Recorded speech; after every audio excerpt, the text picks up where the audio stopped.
मानेछु कि मेरो मम्मी स्वर्गबाट फर्केको जस्तो लागेको मेरो दिजु। हामीले त भेट्यौँ त। ओहो, हामीले त नयाँ जीवन पायौँ त। 17 वर्षपछि आमाको मुख हेर्ने दिनमै सन्तानले पाए हराएकी जन्म दिने आमा।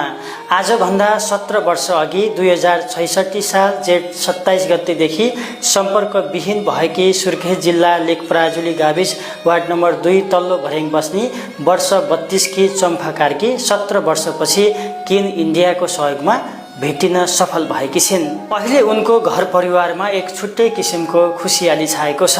किन इन्डियाका संयोजक नवीन जोशी आफैले 17 वर्षपछि भेटिएकी चम्फा कार्कीलाई उनको घरमा लिएर गएका छन्। चम्फा कार्की यसरी भेटिनुमा किन इन्डिया र संयोजक नवीन जोशीको अतुलनीय योगदान रहेको छ।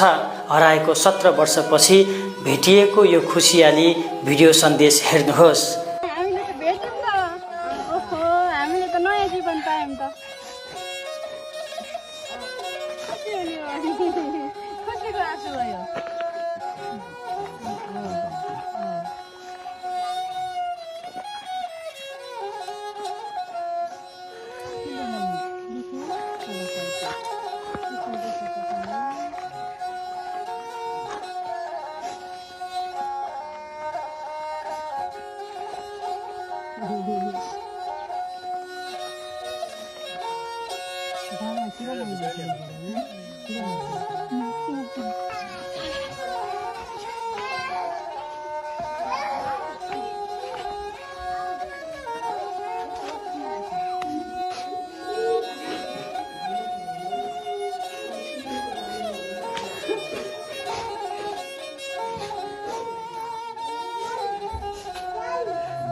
सॉरी डायलेक्ट बताया।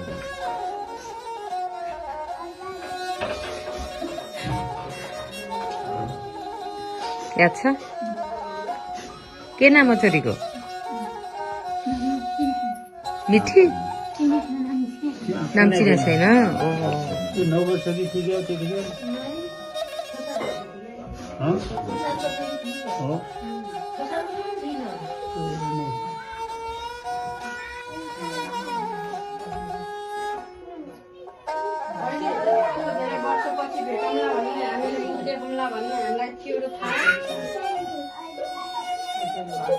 मेरो दिदी मेरो मम्मी जस्तै मानेछु कि मेरो मम्मी स्वर्गबाट फर्केको जस्तो लागेको मेरो दिजु।